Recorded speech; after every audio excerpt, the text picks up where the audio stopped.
Hello, everybody. I'm Grace Bubeck, and this is one of the conversations on the theme of living from love. Today's theme is actually on compassion, the heart of reality, and I'll be speaking with Amoda Ma Jeevan. Hi, Amoda. Hi, Grace. Amoda is I watched the interviews with her on Buddha at the Gas Pump and also on Conscious TV. So if you're interested in finding out more about her, that's where you can go. And also to her website, which is amodamajeevan.com.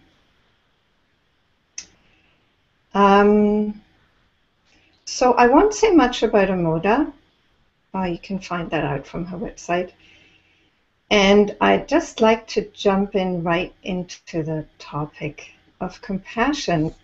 And I thought I'd start with compassion as I came across it way back when I was still in Buddhist circles and,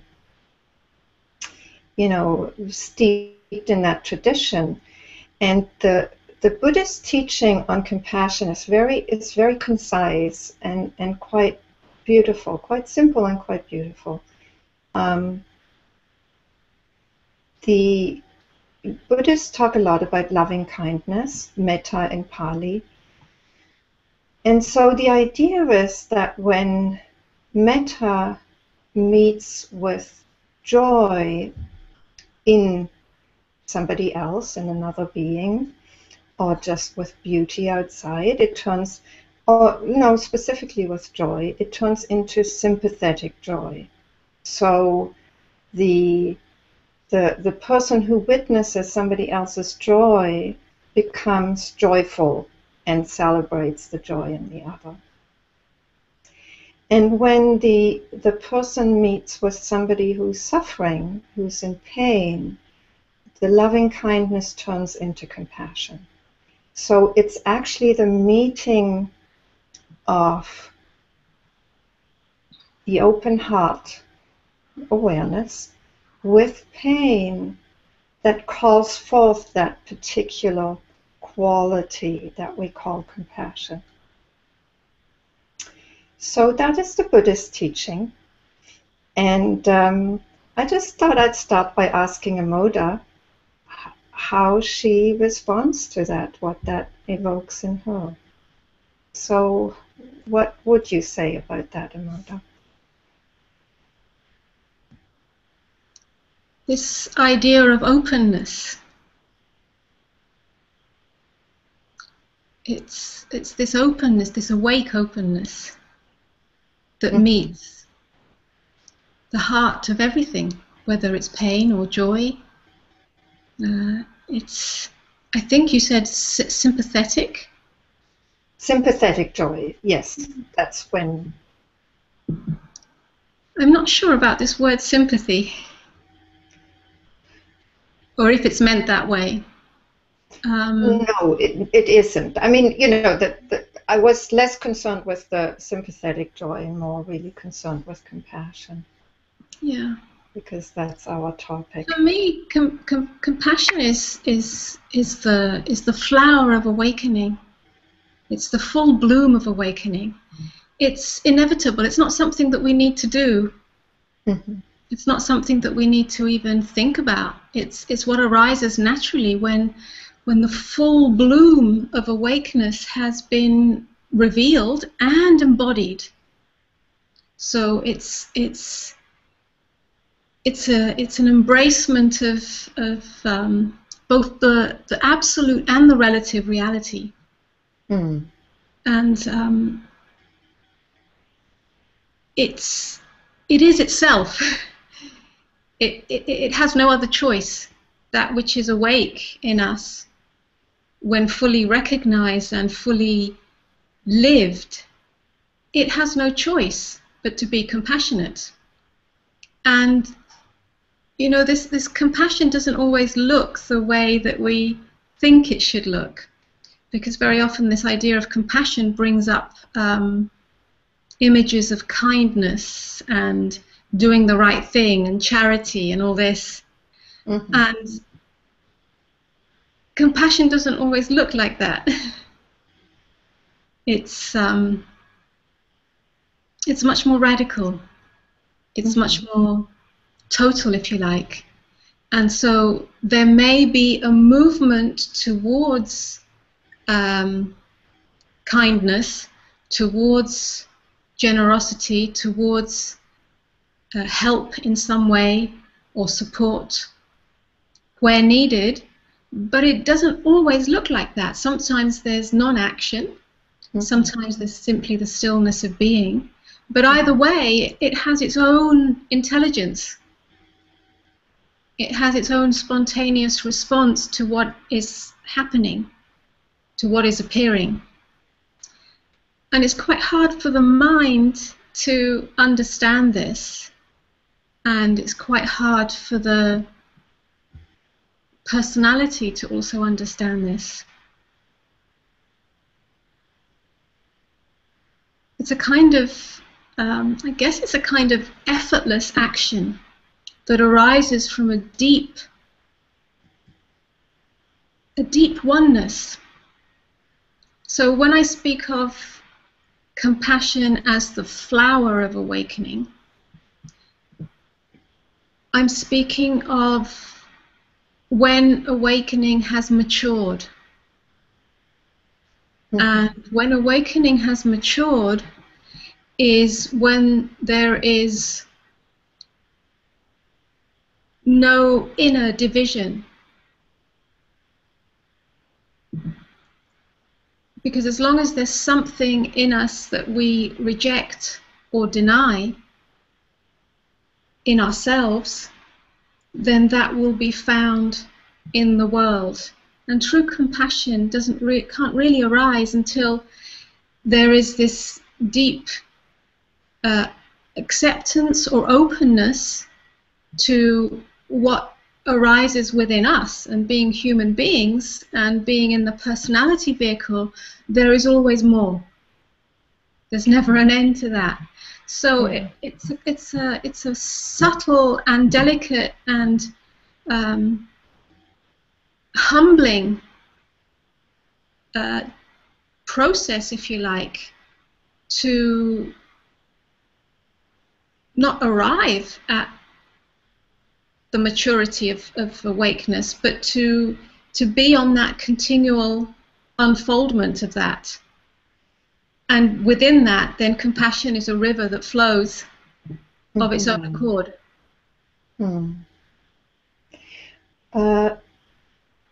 Would you say there's a difference between compassion and love in that respect?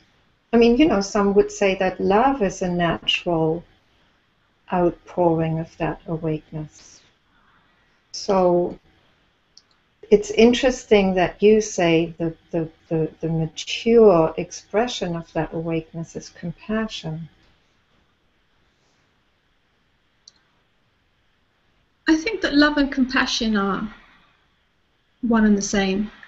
Perhaps a more accurate way of saying it is love in action and compassion are one and the same.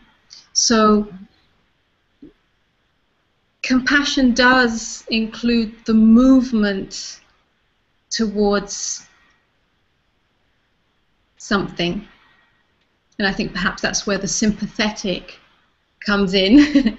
There's a movement towards other, if you like, because other is seen as self. There's no division. So love in action also arises as a natural, effortless response to what is. And sometimes that action is perhaps an interaction of perhaps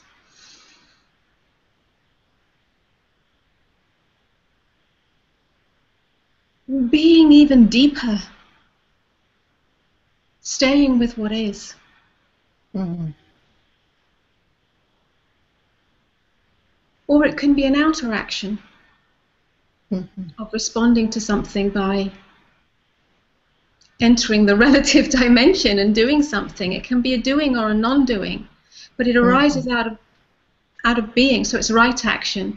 So I think love in action and compassion are one and the same. But love is,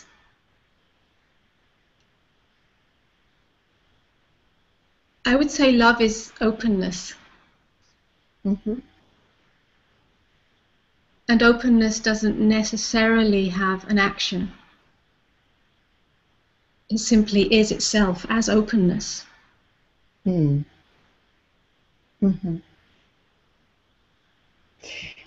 You know, I think I would say the same thing about compassion. Compassion doesn't necessarily imply an action. I mean, to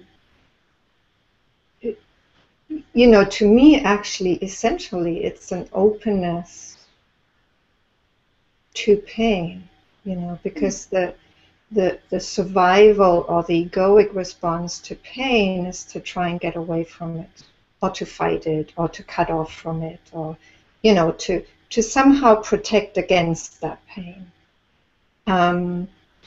So that very quality of openness, when there's pain, that to me is actually compassion.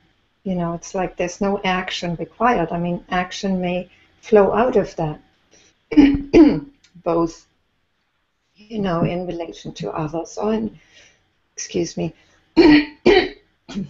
or in relation to self, I mean, there may be pain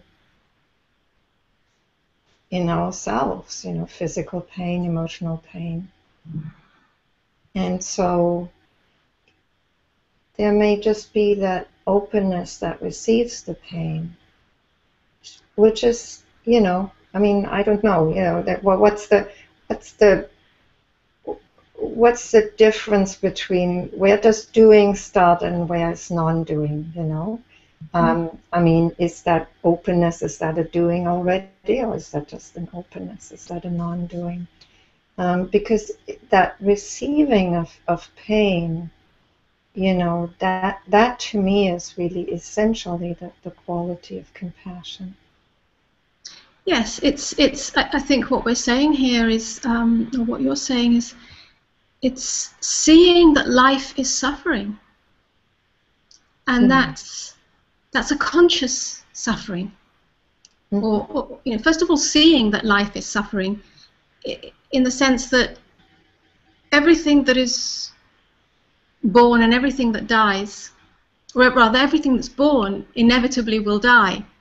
All forms have a death, and there is a great loss and grief in that on the human level. And when we see that and accept that as a fundamental fact of life, then we can choose to consciously suffer, which I think that's what you're saying, is to meet the suffering all the way, to meet the pain all the way. And that's very different from getting wrapped up in the story of suffering. So there's a naked suffering, which is the conscious suffering, which is the capacity to open to it, to open around it, and the capacity to penetrate it and to see through it, to see beyond it, to what is here. And that is to meet it all the way without getting lost in it. And that's the razor's edge of conscious suffering, is to meet the raw, naked pain whether that's psychological pain or physical pain or existential pain, Mm-hmm. to, you know, it's unprocessed, it's fresh, it's innocent, it's direct, as opposed to the suffering that comes with the packaging and the story and the investment of self in it, which is, this shouldn't have happened, and it always happens to me, and, you know, I'm being punished, or I'm unlucky, or whatever the stories are. That's a suffering. That's a psychological suffering, but that's a suffering that's kind of past its sell-by date. It's not actually in full present moment direct awareness. It's got a memory from the past, a story from the past, and there's an investment of self in it. But direct conscious suffering has no investment in self in it. It's a crucifixion of the ego in the moment of seeing and penetrating and opening to that suffering, and in that moment where we're resurrected. So it's a kind of movement, if you like, because it's a vertical movement, but it's not the habitual horizontal movement of the ego that creates some kind of image out of it, or story out of it, or package, or that basically goes into the past to create a story and wants to get rid of it sometime in the future. Yeah. That's what you mean by horizontal, right? Yes. Yes. Yeah. So, Amoda, I'm just very aware that you're speaking about compassion as the flower of awakening, i.e. the maturing of awakening. How does all of this apply to people who don't feel they've quite woken up yet? I mean, is that relevant at all? What would you say to them? Did you say people who don't feel they've woken up yet? Yeah. And who are suffering? Yes.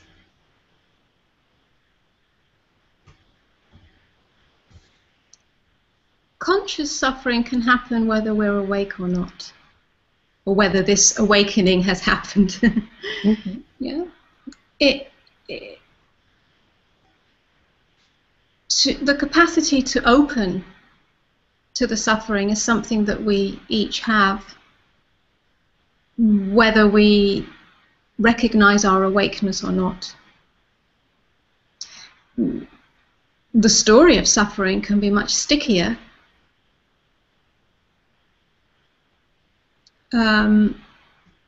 And some people don't want to, are addicted to the drama of that. Yes, totally. I used to be very addicted. Yeah, but then they're probably not seeking freedom or liberation from that. I mean, first of all, there needs to be the burning desire for liberation. You know, when a point comes in life where that addiction to the drama is unbearable. So without that burning desire for freedom from that, then nothing can essentially change. You know, the horizontal dimension stays as it is. There's no verticality of experience. There's no verticality of being. And then there are those who do have that desire, where it's seen as a drama, where it's seen as an addiction, where it's seen as an egoic function, and yet it still continues to have a density to it, or a stickiness to it. That's the time that we can, if you like, be willing to consciously suffer. That's the time where we can, even though there's, and people always ask me, how do you do that? You know, how? Well, it's not really a how. It's an invitation to let go into it, to fall into it, to die into it, to be willing for the self the sense of self, the identity of self, the investment of self to die. And that feels like an annihilation. That feels like an existential black hole. That feels like complete obliteration to that part which is attached to that identification. But that's where the willingness is. And that can't be described A, B, C, how to do it. That is a shift of attention from the horizontal dimension to the vertical. And each individual has to find their own way with that. We can only speak about it and invite, or I sometimes say seduce, into this vertical falling in.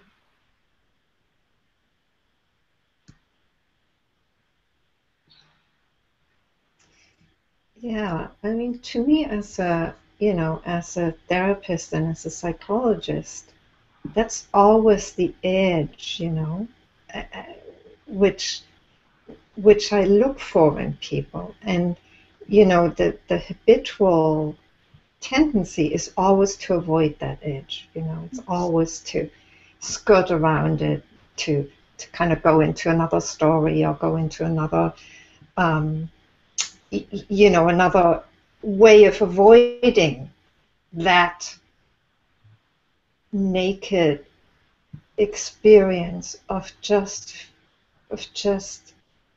allowing what's there to be there. It's actually incredibly difficult for people. This avoidance, this like you say, to skirt around it. For that to be seen for what it is, is perhaps a powerful doorway to many people aren't even aware that there is this movement going on. Yes. Yeah, there is only this feeling of, oh, it's too much to handle, I can't bear it, or I don't want to go there, or it'll kill me, or I just don't want this, or I need to get rid of this. But they're not actually aware of the movement that is happening, the subtle moving, the mechanism of the mind that is moving through this. I don't want it, I must get rid of it, I'm too scared, or whatever it is. And to see that, for what it is, as it's happening, is the doorway, because in seeing that, there is a choice. And the choice is to stop right there. Not to stop the movement, that creates another movement, to stop the thinking, but to stop right there and see what is. And in that stopping and seeing, there is the possibility. It's the edge. That's the edge. That's the edge of mind. And that's the choice. We can either continue to skirt around that, or we can choose to stop. And in that stopping, the possibility of falling into what appears to the mind as a black hole is made available to us. But it's beyond what the mind knows. It's beyond what is known to the mind. And that's why it's scary. But it's at that point of absolute terror that we have the choice. In a moment-to-moment way, it's almost sort of nanosecond by nanosecond, we can meet this terror and stop right there. Stop in the movement. See the movement and stop within the movement. And that allows a vertical movement, if you like, a vertical falling into what essentially is the eternal now. And it's in that moment that the possibility of resurrection happens, resurrection into the luminosity of being. But it's a moment-to-moment meeting of that and awareness of that. And that's something that only each individual can do for themselves. Yeah. I say do, but can choose in that way. Yes. So just to recap and also just bring out two terms that you were using that are quite, that are quite potent terms. You talk about crucifixion and resurrection, and at the beginning I wasn't clear how you were using them, but I think I get it. But let me just check with you. Because it can be interesting for people to use those terms. They're very potent, they're very powerful. So when you speak about crucifixion, it's really that moment where we let go into the nakedness or the terror of that experience, whatever it is that we're habitually skirting around. So basically we let ourselves fall into it. Is that about, does that capture how you mean it? I mean, it's hard to speak about that, but I just want to, because that seems so crucial, I just want to, Sure. The words are have as much clarity as possible. Yeah. The words are always much more clumsy, if you like, than the delicacy of the experience. And so we can describe this in many different ways, and I probably will describe it in different ways at different times.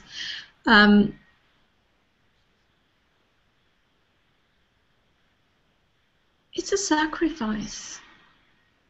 It's a sacrifice of the movement of ego in the moment, in present moment awareness. It's a giving up, if you like. When I say sacrifice, it's a giving up of the egoic movement within present moment awareness. It's the surrender into the absolute openness and depth of each moment that is available to us. It's a crucifixion because the egoic identity, that which upholds a sense of self, is crucified in that moment. And in the crucifixion, it doesn't end there, it's a resurrection. We're resurrected into the light of beingness, that which we truly are, into our true nature. If you like, the psychological form of egoic identity, the image of ourselves, who we think we are, is surrendered into the vastness of that which we truly are, which is beyond self. And again, these words sound perhaps grandiose, but it is a glorious moment when that happens. It is what Jesus was pointing to. Yes. And so I think they're quite descriptive. It's also, I use the word crucifixion because of the horizontality of that which is sacrificed, which is the past-future dimension. The past running away from fear and the future running towards hope. That's what's crucified in present moment awareness and the falling into the abyss of being. And then there's the vertical dimension, which is simply the eternal now appearing within this experience, which is grace. It's falling into grace. So it's a beautiful image, this cross. Yes, I get the symbolism now. That I wasn't clear about that, and as you're speaking about it makes a lot more sense. But Um, it can feel like it can often feel like a crucifixion in that it burns. It burns the sense of self. It's burnt in the fire of transmutation, and so that's why we avoid it. It feels like that. It can appear that way. Eventually, it isn't. It becomes a gentle unfolding of life as it is. It's the most natural thing. But initially, if that has not been experienced, it can feel like we're being pulled into the fire. yeah, yeah. And also the resurrection. I mean, you know, the way that I see that is that when we're willing to die to, whatever isn't ultimately real, we awaken to what can't be, what can't die, what's always been awake, what's always been alive, what's always been there. So it's like, and it can only be found when we're willing to give up what we habitually hold on to, which is the egoic kind of, machinations of the mind. Yes, we wake up to spirit. We wake up to that which we truly are, beyond form, before form, after form. We wake up to that which is eternal, immortal, and unconditioned, that which is untouched by anything. We wake up to the light of our true nature, and that is the resurrection. We're resurrected into a new dimension of being, a new dimension of, if you like, a oneness or an unconditional relationship to life. And that which we truly are, when it's discovered, is untouched and untainted, unharmed, unwounded by anything that can happen in the horizontal dimension of circumstances or psychological pain or physical pain. It's untouched by that. And in that sense, we wake up to our essential nature as spirit, or as God, or as the One. And then there's a whole new relationship to life, a relationship to life that isn't based on victim consciousness.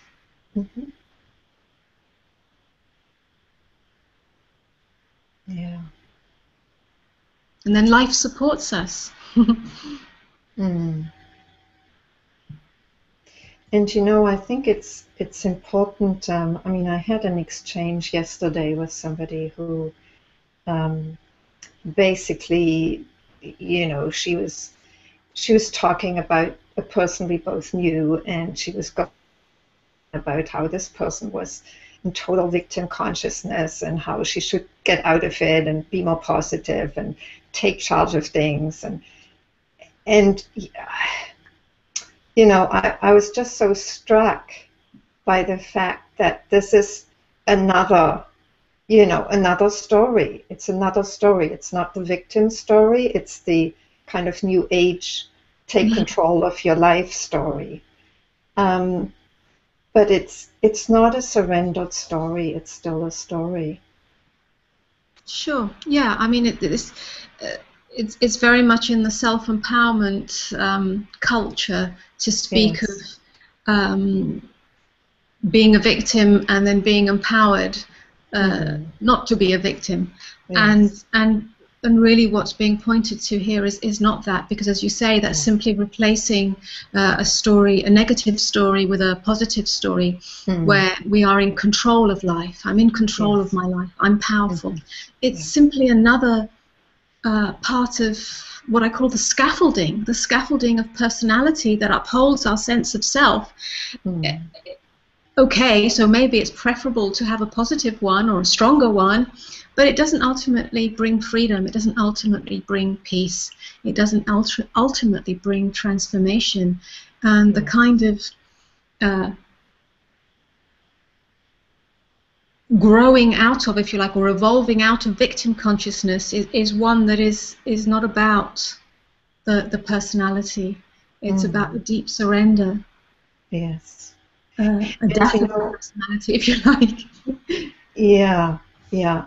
And I was very struck when speaking to this person that actually she was very judgmental and very harsh about this other person who was in her victim place. And there was this, there was this complete duality. It's like, I've got it. I know what to do. And this poor victim hasn't a clue. And so in encountering the pain of this person, which is pretty extreme, what's happening is a kind of splitting off from it and a judging of it, and a blaming of the person for that pain almost.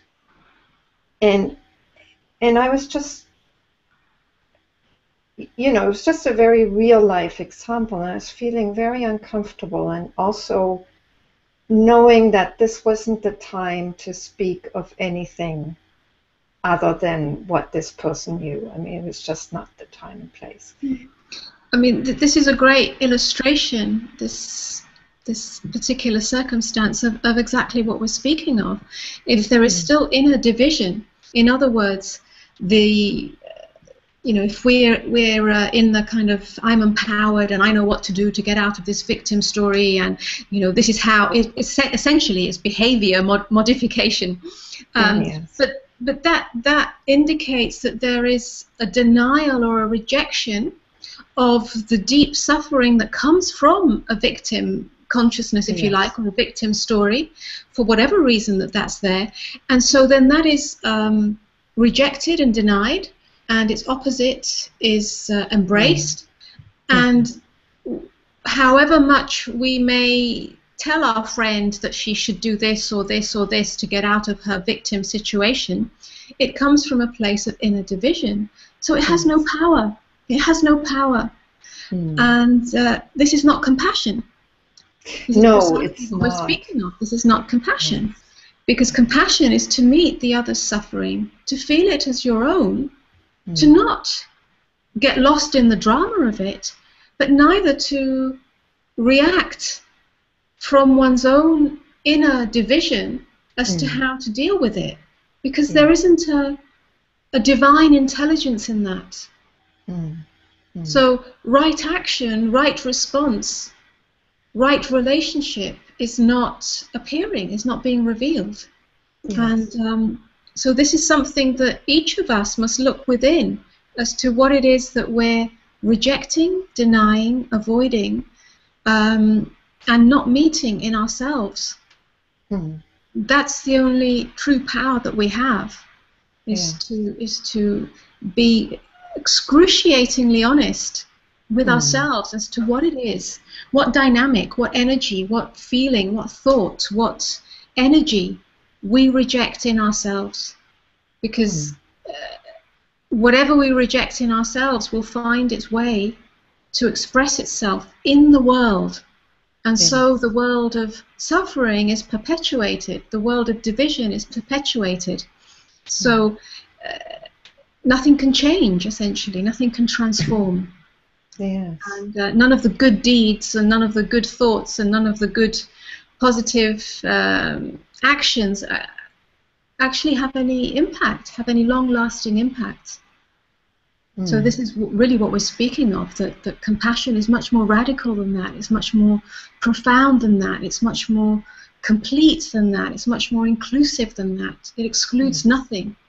And I just like to add this.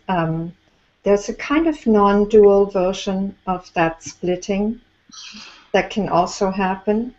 When people say, oh, he's just identified with his pain, it's like he just hasn't got it, it's like it's not even real. And and in that, the pain isn't met either. Mm-hmm. You know, and I'm really struck by how, you know, non-dual understanding, especially when it's really more just in the mind and not it somehow hasn't truly sunk in somehow. I don't know how to say that, but you know, it can become just another way of splitting, of creating that division, and and of perpetuating the habitual tendency of protecting against pain that we all have. You know, that we're all, I mean, this is, I take it that we're born into this.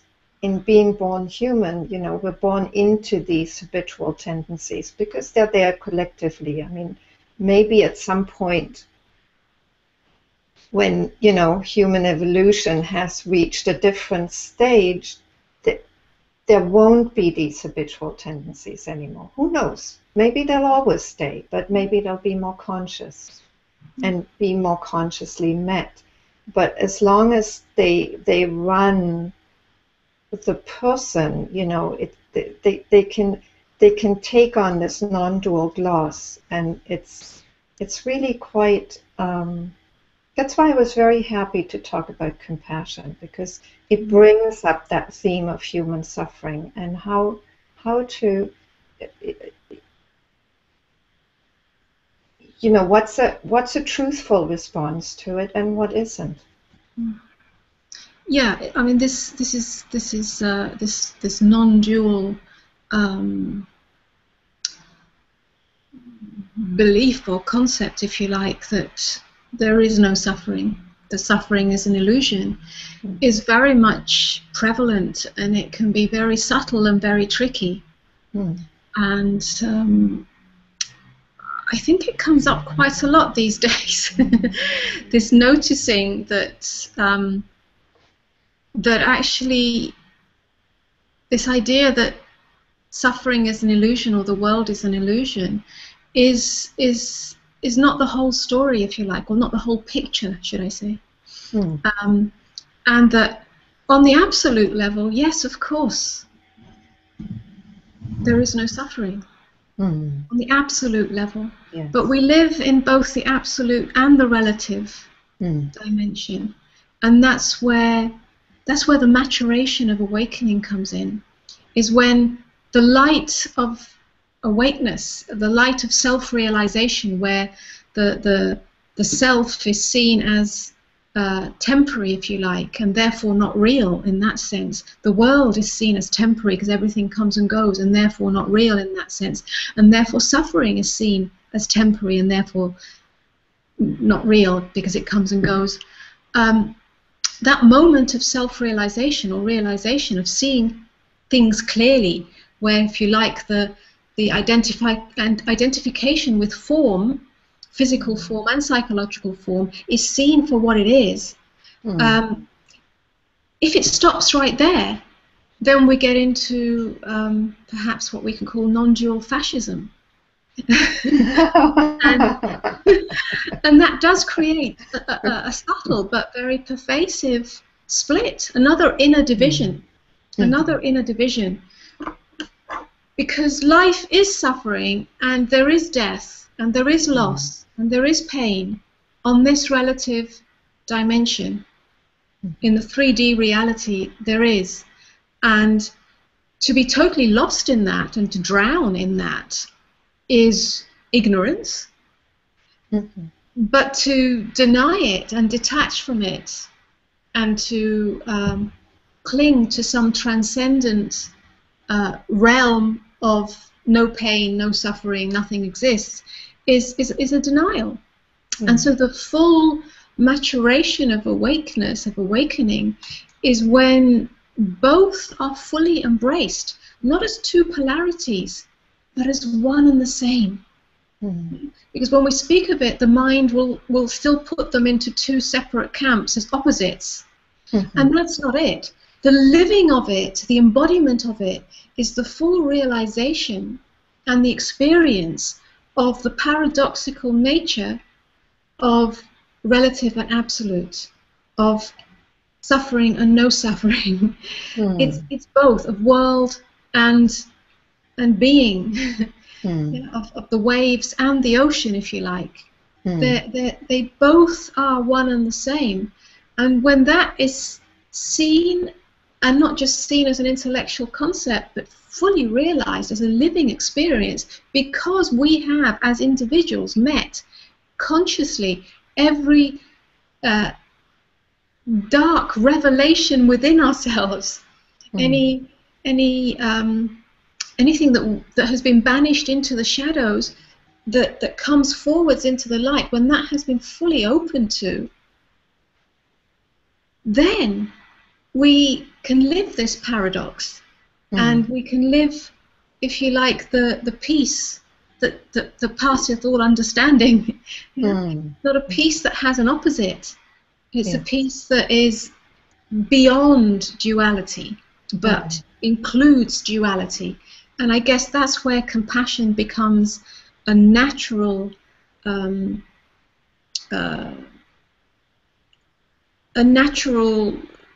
movement and dimension that we live in, a dimension that has both stillness and movement in it.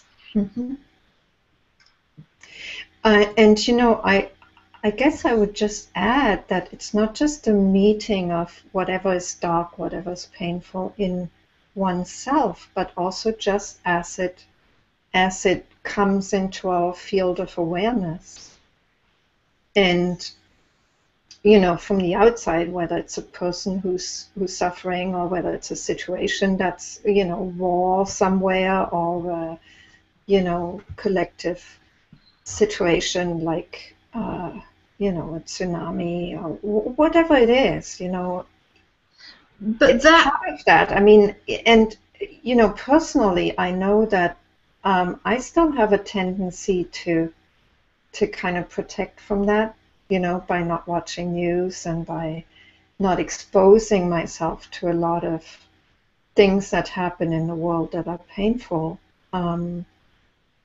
And, you know, partly that's just been what has been important for me, just in my personal development, unfolding. But also, you know, I do see that, and I just know that that's what's happening. But this that we experience in the world, whether it's somebody else's pain or the world's pain, or as you say, war or terror or whatever horror, whatever tragedy appears, is experienced in ourselves. It can't be experienced anywhere else. It's experienced in you as you. It's in your perceptual field that it's being experienced. So it's not outside of you, it's in you. Yeah. And this is where this is where compassion truly lies. It's not seen as something outside of you. It's not even conceptualized as something inside of you. It is experienced as something inside of you. Where else would it be experienced? Essentially, the whole world is in you. And everything in it is in you. So this separation or this division of inside and outside is really a construct of the mind. A mind that believes itself to be separate and either needs to protect itself or do something about it to save itself or save the world. But this, the deepest compassion, if you like, comes when there is no separation. And whether we read the news or don't read the news or any of this stuff actually doesn't matter. Whatever appears in your perceptual field is what appears in this moment, and this moment, and this moment. And as you walk about the world and interact with the world, then you will meet suffering within you in many different ways. So how can it be avoided? And that's where it's met. Because the suffering that we meet in the world, in us, is either something that we reject in us because it's too much to handle, or it hurts, or it's too ugly, or it's too big, or too heavy, or too dense. But that's something that we're rejecting in us. Yeah. Yeah, it can't be rejected anywhere else because the experience is here in this. Yeah. So then the investigation, if you like, the investigation into consciously opening to that is, well, what stands in the way of this? What is the movement within me that is avoiding this? How can I see this more clearly? What am I rejecting? What am I avoiding? What is hurting so much that I have to close off to this, that I have to shut it out, even though it's appearing here and there's nothing I can do about it? Why do I need to protect myself from this? Because in openness, in awareness, there's nothing to protect. And we become transparent, if you like. So everything is met. It's like the suffering, the pain, the horror is fully opened to, or it's not even open to. It's, if you're open, there's nothing to open to. It's simply passing through you, if you like.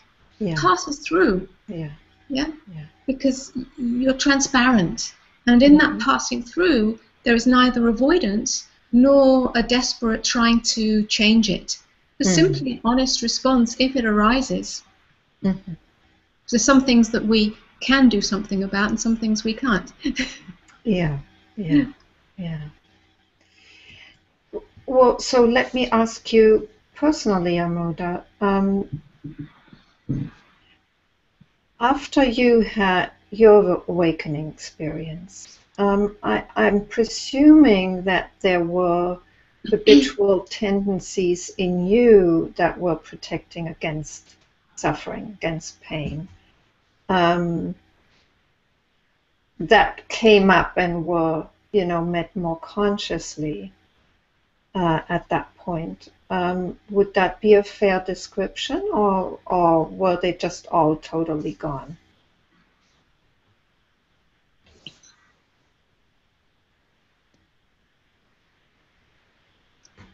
There was perhaps, and each time I speak of it, I describe it differently. Again, the words are inadequate, but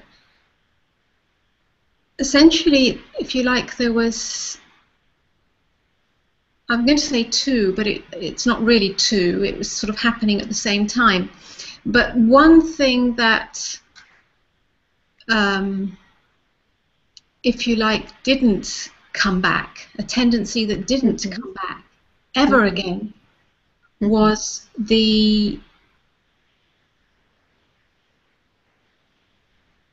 victim consciousness, the victim story that was being played out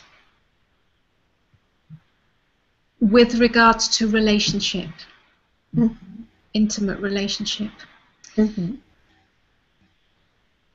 It was a very dense and powerful story for me that I was always the victim in relationship.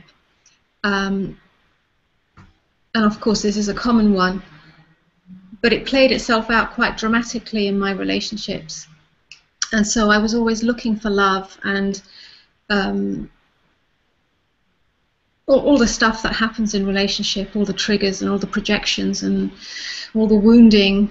It was a very wounded place for me. But if you like, in the awakening, which was really a process over time until finally something really revealed itself, that story completely dissolved, never to return. And that was incredibly life-changing to me, just in terms of my relationship to life, and my relationship to relationship. But it had a secondary impact, if you like, was then, of course, relationship isn't just to the intimate other, it's also to everything. And so that started to move, if you like, through my life, a little bit like a river. And it touched every single aspect of my life to reveal where there was still a habitual tendency to a story of being a victim. But what happened is, unlike the previous years where I'd tried every single method and technique and therapy to fix that, because I thought it was something to do with my personality, there was something wrong with me. Instead of that, what replaced it was that simply this river, if you like, of love or awareness or awakeness just met everything. And in meeting it, it dissolved on its own rather than me having to do anything. Now, that didn't happen all at once. That happened over a period of time.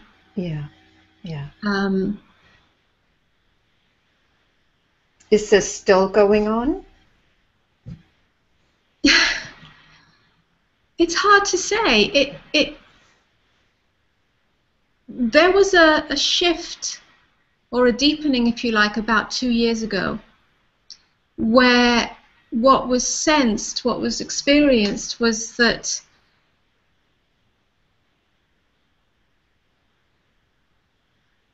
everything that appeared in my experience of life, whether it was loss or, well, it can only be loss, really, can't be much else. It didn't stick anymore. It didn't have a story attached to it. It was just this experience that I described earlier of being transparent.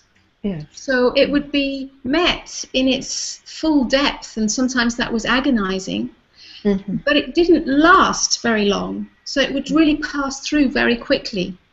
And I experienced it as grace. That life was a river of grace. Whatever appeared in it, whether it was a death or a loss or something painful or some kind of hardship or challenge, it didn't have the same density that it would have had before. And so there was no struggle to meet it. There was no even application of, oh, I must open to this and I can consciously choose to open this. It was just happening very, very naturally, just like a river flowing. And my experience of it was that this movement, and this kind of ongoing, flowing meeting had no trace to it. It left no trace. It left no debris. It left no backlog. It left nothing that needed to be gone over and digested and processed. It just simply was met in its fullness as an ongoing experience. And that was a deeper, more subtle awareness of the movement of awakeness through life. Now, has it arrived anywhere? I really don't know. I imagine not.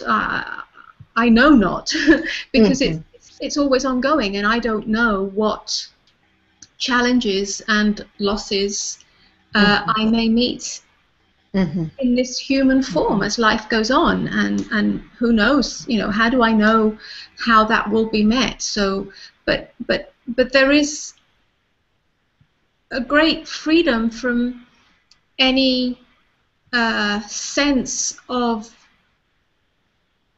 this that is being experienced being separate from life.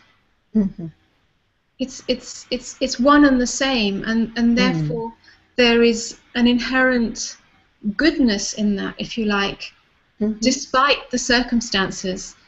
And certainly at the moment there aren't any great hardships or challenges. Of course there's the day-to-day stuff, and of course there are certain waves that come, but it doesn't have the same impact that it used to. For me, awareness does the work. Mm. There is only Yeah. awareness. There is only. It's almost like awareness has met itself. Awareness has fallen back into itself. So whatever appears, whether it's stormy or turbulent, and of course the energies of this world can be quite Mm-hmm. turbulent. Um, on a collective level, on a cosmic level, on a galactic Mm. level, on a physiological level, Mm. there can be turbulence, but none of that actually touches Mm-hmm. the awareness. Mm-hmm. And so that's what's being experienced as an ongoing reality. Mm. Mm. Yeah. So, you know, could you, would it be true to describe this as a liberation of habitual tendencies, or even as a healing of habitual tendencies? Or, you know, habitual painful patterns of suffering that were there in the personality. Yes, I would call it a transmutation. Mm-hmm.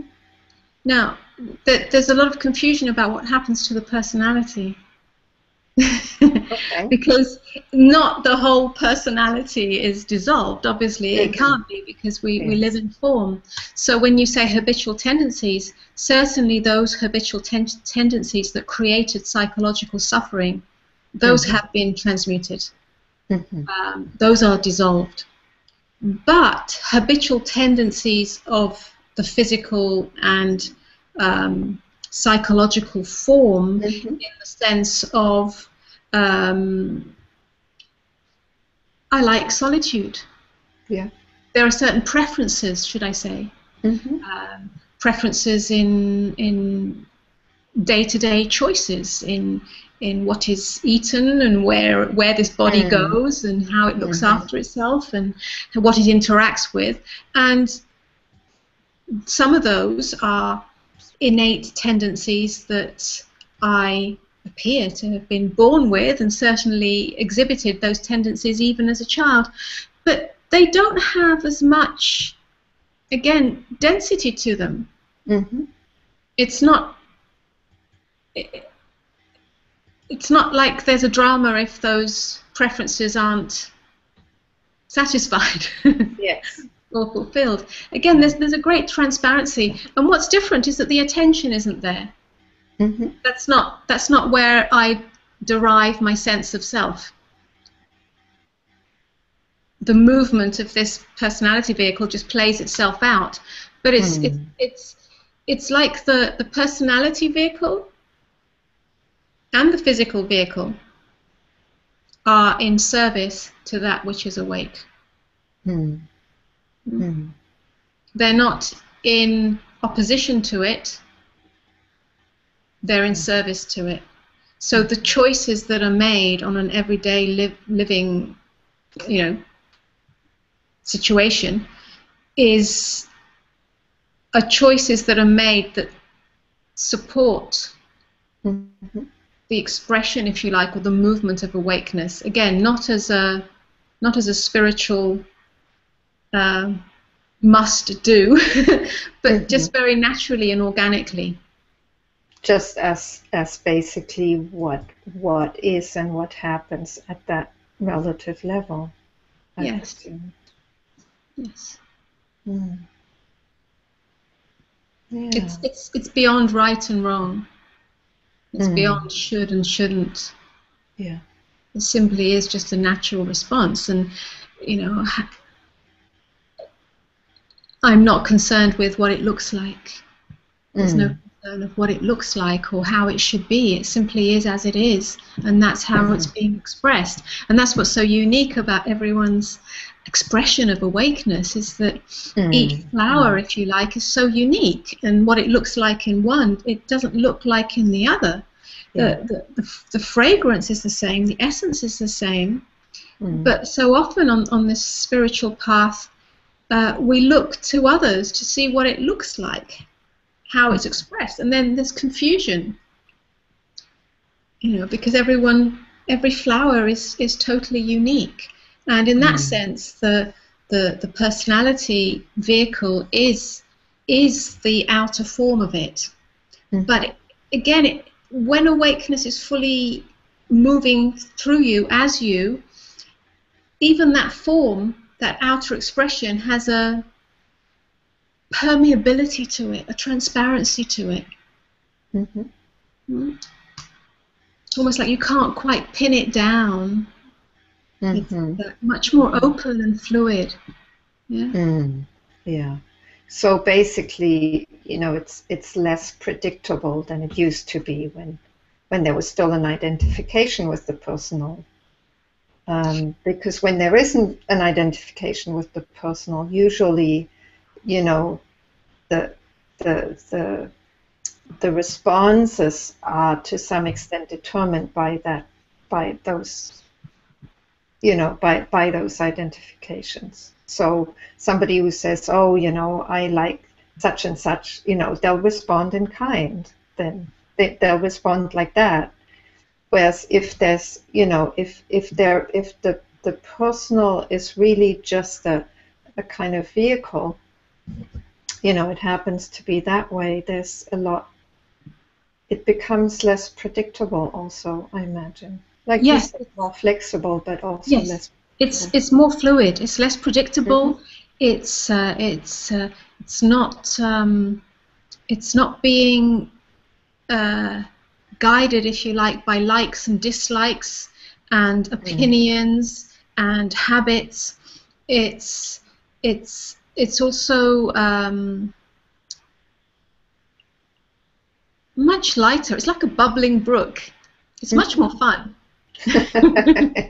And it doesn't need to protect itself. There's no Mm. sense of defense Yeah. or attack. There's nothing to protect. And so there's a permeability, is the way that I describe it. It's a permeability. Of course, if we're in a dangerous physical situation, then there is a protection of that form, but that's a natural response. But there's no psychological protection Mm-hmm. in the arena of psychological warfare, Mm. where we have Mm. to defend ourselves and our opinions and our ideas and our, all of this. It's much more fluid. It's much more playful. It's much more Mm. fun. It's much more. Um, it's a kind of crazy, not crazy in kind of, Mm-hmm. you know a split psychology, but a split psyche. But it's just fun. It's like crazy wisdom playing itself out. Yes. Yeah. Yeah. Mm.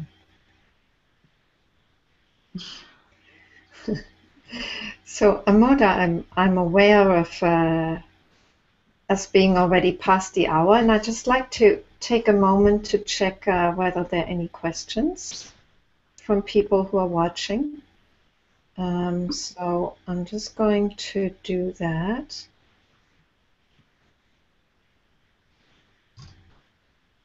And actually, right now, there doesn't seem to be a question. So if people who are watching, if you do have a question, now is the time to ask.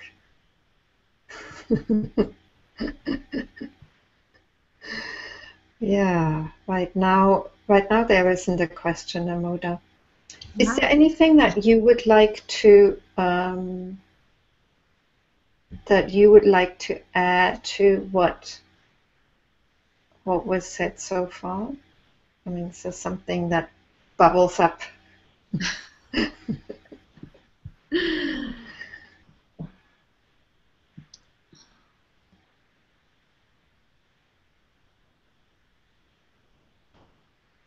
Usually there's nothing unless there's a question. Yeah. I just see that Wendy says, I thank both of you for this exchange. I experienced so much lightness and joy and opening during it. Great. Thank you, Wendy. Mhm. It's amazing, isn't it, Grace? We're speaking of suffering and we're speaking of the depth of pain in the world, and yet we've ended up at joy and lightness, and herein is the paradox again, isn't it? Here is the paradox. Yeah. That here is the resurrection. I come back to that. We think that that meeting the suffering all the way, opening all the way, is going to be heavy. It's going to be dark. But actually, here is the light. It's in the darkness that the seed of light is born, and that's not like we've said. It's not to get wrapped around the darkness and taking it on board as another sense of identity, but it is to meet it all the way, and in meeting it all the way, we discover that light is its nature. And again, we can only discover this experientially for ourselves. And I know for myself, there's been so much darkness in my life. There's been so much trauma and so much wounding and so much psychological suffering that I can only speak from direct experience that it's only in going all the way with it that I have discovered, if you like, the lightness and the luminosity, the radiance of this that bubbles up of its own accord. And that's a great blessing and a great freedom in that, and a great gratitude comes in that. And yeah, and yes, that is the paradox, and that's my personal experience too. I mean, if we're really willing to meet whatever is there and to surrender to the pain, the darkness, the whatever it is that's there, that's the resurrection. I mean, that's where what is alive and what is untouched by it reveals itself. I mean, like, that's guaranteed. And you just said a beautiful word there, which is alive. It becomes alive. Life becomes very alive in all its.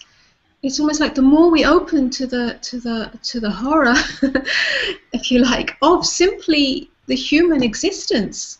There's a horror in it because we die. This form cannot last. Everything is temporary. And this human existence is the experience of loss. And there's a terror in that. But the more we open to that, the more we deeply, deeply accept and embrace and allow it, the more alive life becomes, the more intimate it becomes. And that's what we're all yearning for, is intimacy. Yes. The intimacy of coming home to our own true nature, which is the same as the true nature of existence. So, Amoda, there are a few questions now. So the first one is by Kali Ai, who asks, how do we sit with deep suffering, pain, when something has come to open us? I mean, in a way we've covered that already, but maybe you can just respond in the moment again to this. So how do we sit with it? How do we be with it?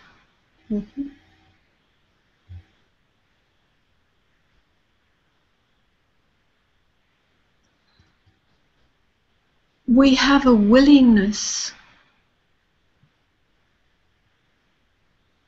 to see what is here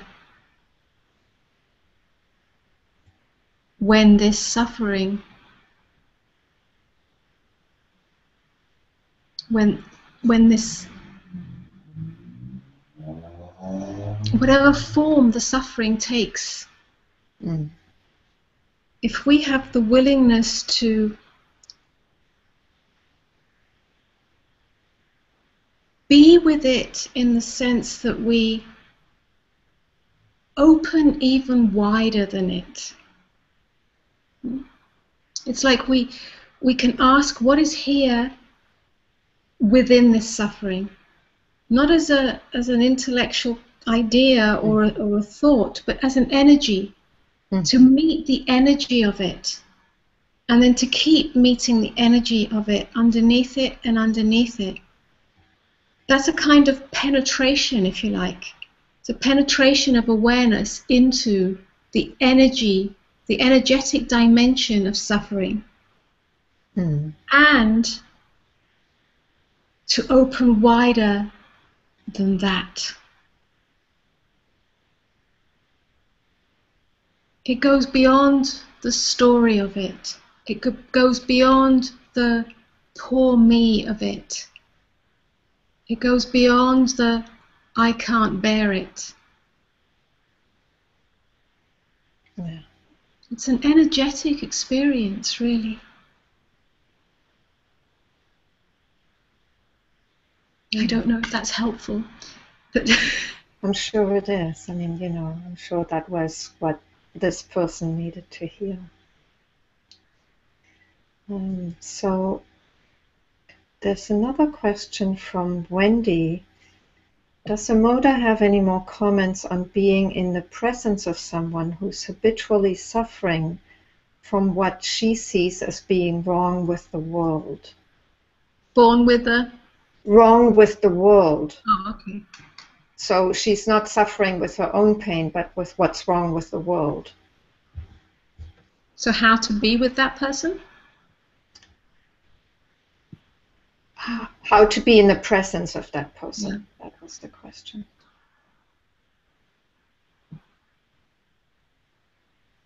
Or how to respond to that person.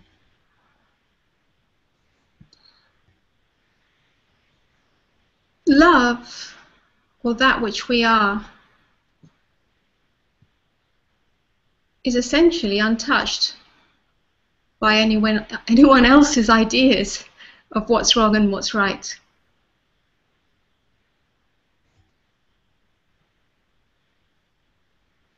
The journey is inside, not concerned for the other in that way.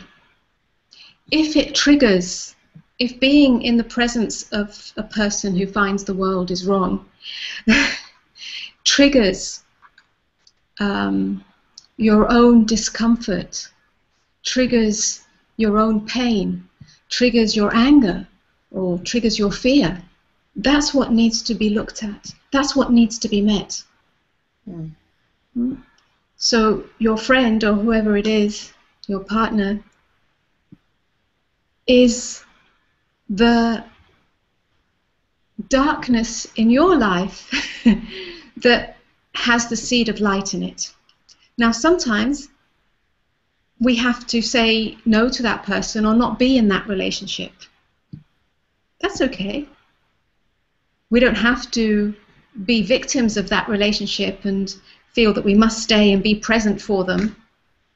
That's not what it's about. But it is about going inside and seeing what it is that's being touched in you, and then meeting that, because that's the healing of the inner division, that when fully met, and there is the, if you like, healing of that inner division into wholeness in oneself, then all outer division won't impact that, won't affect it. And then your response will come from right being. That will be compassion. And that response might be the right word, or it might not even be a word. It's simply that a presence in you that is felt by the other, a resonance, or it might be walking away. It doesn't matter which one it is, that will reveal itself. But the important thing is what is it revealing in you, Wendy, that is creating the discomfort. Yeah, thank you. It sounds very truthful.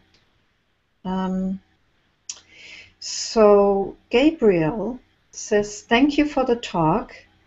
And do you feel that there's any responsibility in the world as awakened? Not sure. Does he mean, do you feel there's any responsibility in the world to awaken, or just to be fully? Thank you. Or maybe he means, is there any responsibility to be awake in the world? Or to awaken the world? I'm not sure what. Two possible questions there. One is there a responsibility to awaken in the world? And the other question, which is a possible question, is once you awaken, do you have a responsibility to the world? They're slightly different questions, so I'm not quite sure which one it is. But let's go for the first one. Do we have a responsibility to awaken? Mm-hmm.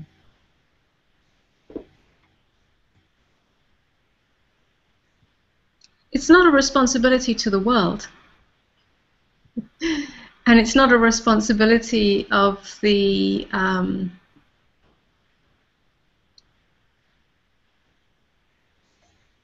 again of the sort of it's not a spiritual or moral correctness or political correctness. It's not something that we should do. In fact, it's not anything that we can do. It's the inherent movement of the evolution of consciousness for awakeness to reveal itself in you. Is there a responsibility in that? I don't know if I'd call it a responsibility.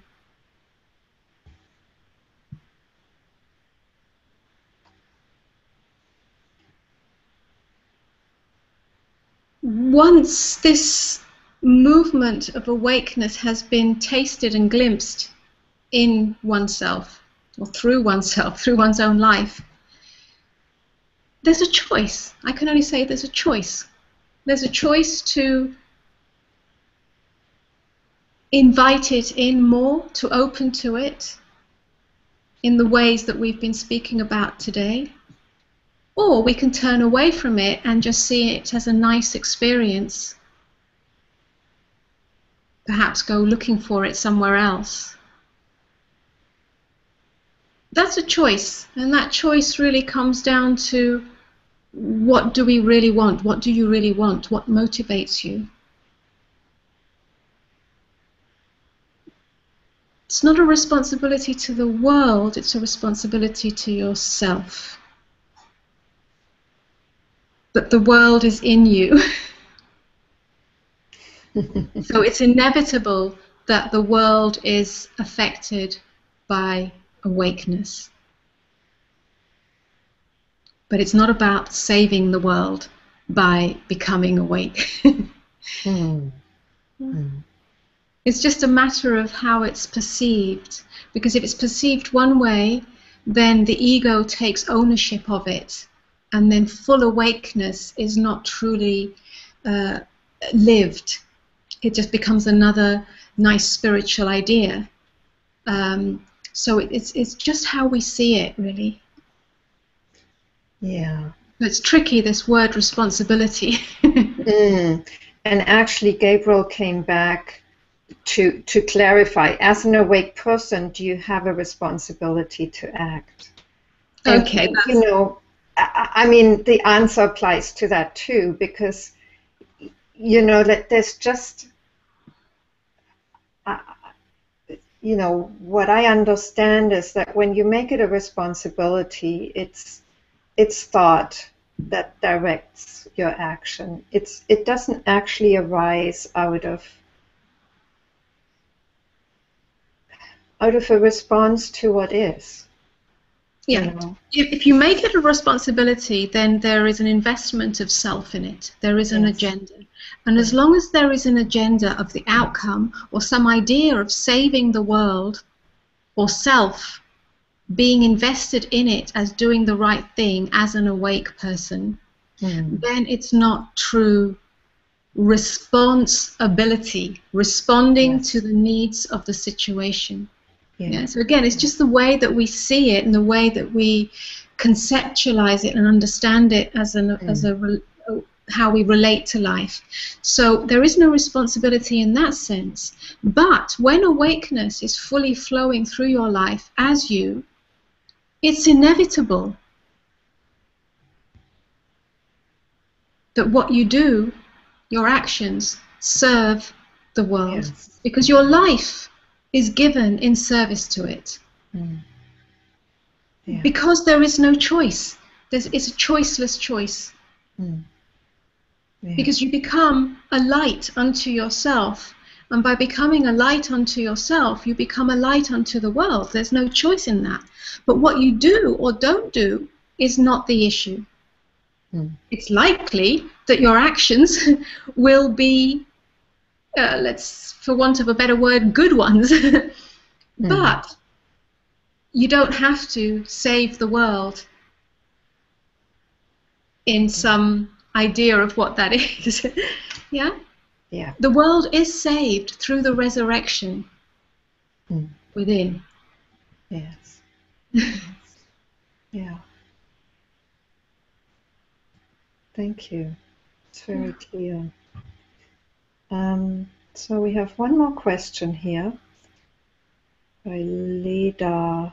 I'm not sure. Do you feel like something like a descending force and then an arising higher vibration from within?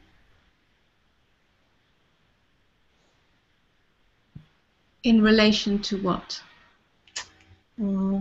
They don't say. Are they referring to awakening as a...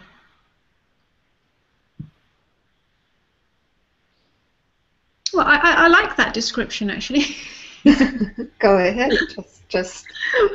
Descending, what was it? Can you repeat that, please? Do you feel something like a descending force and then an arising higher vibration from within? I like that. It's not how I would instinctively describe it, because again, like all words, as soon as you describe it in a particular way, it has an image to it, an internal image, and that's not particularly how I would describe it, because it's a little too, oh well, that's the way it is, and it's much more fluid than that. But I do like that, the descent. There is a kind of descent, because in the waking up out of the dream of egoic identification, in the waking up, it's almost like the light bulb goes on, the light goes on. And that light can either stay here in the transcendent realm, or it can descend into the heart and the body and the everyday living reality. That's a kind of descent. It descends into the dark spaces, the dark shadows, where all our deepest fears and habitual tendencies may lurk, if you like, unmet, and it meets them. And in that descent and in that meeting, as they're transmuted, there's an arising of higher consciousness, a higher consciousness that doesn't go back into the transcendent, but is a vibrational frequency of this permeability and lightness that we were speaking of. We could call it a higher frequency. Again, I don't like higher and lower. It doesn't really sit right with me, because again, it creates a division. But it is, if you like, a lighter frequency, the frequency of light. And that's an arising. It arises naturally as this, as I described it, as this experience, this feeling, this revelation of grace, that life and the movement of life through this vehicle, as this vehicle, is grace itself speaking, is grace itself living itself out. And so yes, thank you for that description. Yeah, I like that too. Kali Eye comes back with with another question. She says, there are no storylines playing out. Oh, seems bigger than me. Sorry, the YouTube feed is just refreshing, so I'm just having to wait till it comes back. Okay, so there are no storylines playing out. Seems bigger than me. Mouth open and pain. Does Bardo play out possibly now? Having had a dramatic Kundalini release, there is bliss and flow also. And then there's there's more comments. Aka muscle contractions. Can there be for some of Bardo now before we pass or collective pain? And then there's another, same person. Perhaps Kundalini is being expressed. Some are having extreme energetic release of this primordial energy that for some is off the Richter scale in terms of moving through all subtle layers.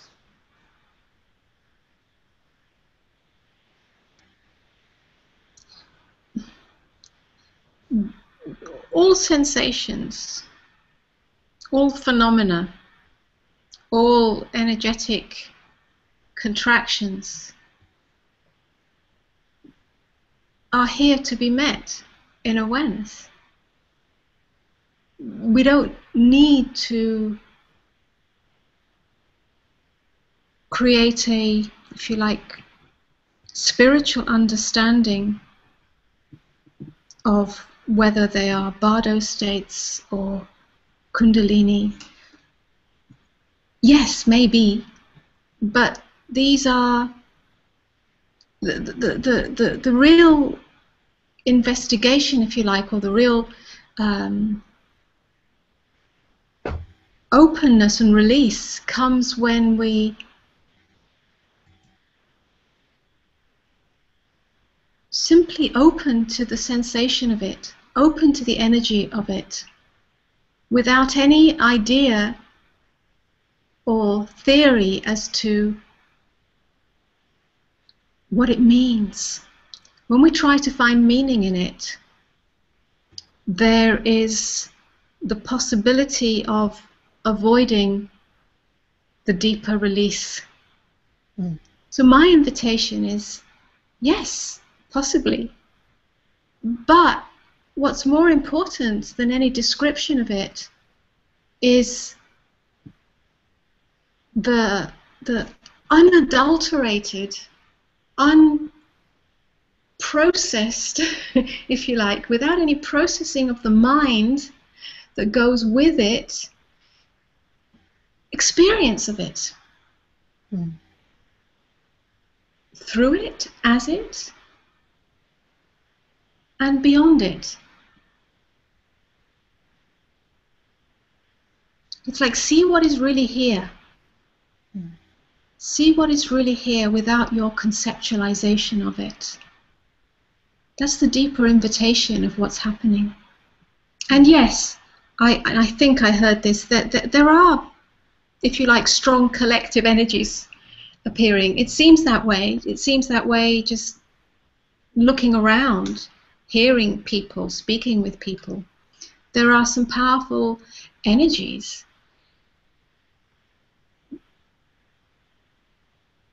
But my approach is not to make another spiritual story out of that. Because life goes on. Yeah? Energies go on. Forces go on. Cosmic forces, galactic forces, archetypal forces, collective forces, psychological forces, global forces, economic forces, political forces, all these forces, climatic forces, they go on and on and on and on and on. And this is the nature of life.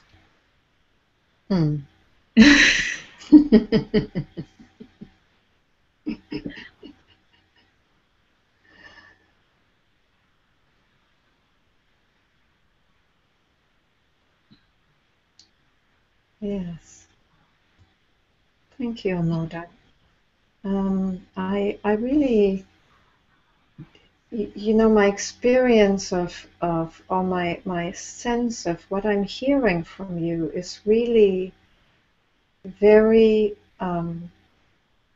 very direct and very, very truthful, um, deeply truthful. So, um,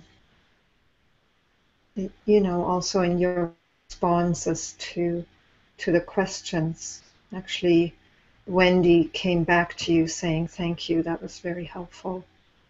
Your your response. So I think we'll come to a close. Uh, and so let me just thank you, Amoda, for coming to speak to us about compassion and really meeting pain, meeting suffering, meeting everything. And I just want to say, in case you found this online somewhere, this conversation is part of a series of live conversations on the broad theme of living from love. And there are 2 more conversations coming up in June, June 1st and June 8th, also live with Prajna Ginti and Neelam. And you'll find information about this on the Living from Love website, living-from-love.com. And if you subscribe to the newsletter on the site, you can also, you'll be informed of other future events. And if you'd like to find out more about Amoda, you can go to amodamajeevan.com. If you go to the website, the Living from Love website, there's short bios on all the speakers, and you'll find the website listed there too. So thank you for being with us, and thank you again, Amoda. It's been beautiful. Thank you. Thank you, Grace. And thank you, everyone who was joining the call. And thank you to all of you who were participating. Bye-bye, till next time.